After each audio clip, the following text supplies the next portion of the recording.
Thank you so much to the ranking member and again to the mayor for calling this. But let me be clear. Donald Trump is running the most openly racist immigration regime in modern American history. I've said it once and I'll say it again.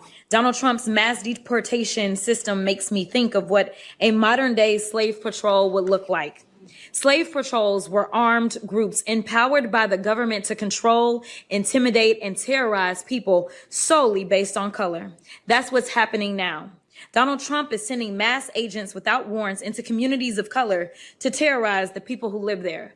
And the reason that I want to make sure that I draw out this link, because we heard Maxine say that Black and brown is coming together. I want to be clear about this. This should not just be the immigrant community. This should be all of us united, because we know united we stand, divided we fall. And unfortunately, this last election, we allowed ourselves to be divided.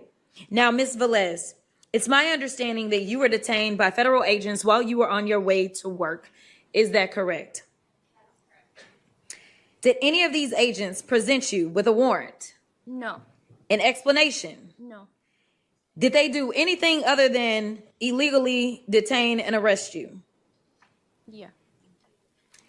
Did they even identify themselves? No, they did not. Okay.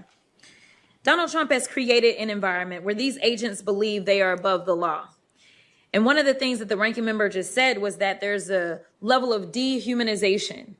It is in that dehumanization, whether we are talking about the language they use to describe human beings, or whether we talk about the fact that they don't feel as if certain people are entitled to their constitutional rights.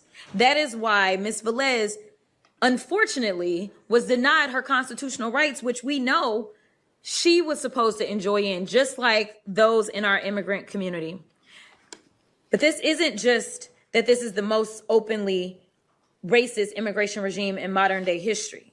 It is also the most violent and deadly immigration regime in decades. More people have died this year in ISIS custody than in any year since the early 2000s, and the year is not over. Ms. Kozlowski, talk to me about the disturbing reports of unsanitary and inhumane conditions, which are partly responsible for the increase in deaths at the federal detention facilities. The conditions that we see in the federal detention centers, from holding facilities to facilities across the country, are absolutely deplorable. They are deadly, as you have pointed out. But we see conditions where people are denied medical care, where people are harmed while in custody, where people are held incommunicado from their families.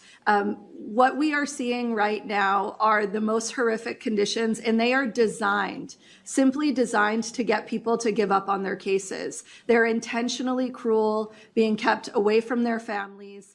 In some cases, we've seen people in the midst of chemotherapy treatments, people on dialysis who are being held in conditions where they don't have access to bathrooms, where they're given rotten food, where they're in places that are so crowded, rooms that are meant for just a dozen people with 60 people in them, that they can't even lay down despite their delicate medical conditions. Thank you so much.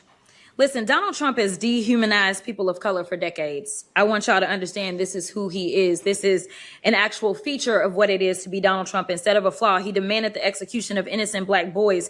He has been sued many times for racial discrimination. He called African nations shithole countries. He said that, quote, immigrants poison the blood of our country. And he's repeatedly refused to denounce white supremacy. In fact, he's hired many white supremacists to work in this administration. And now they're carrying out this racist and violent mass deportation, and it is destroying our country. LA, we stand with you, and we stand with the rest of this country. Thank you so much.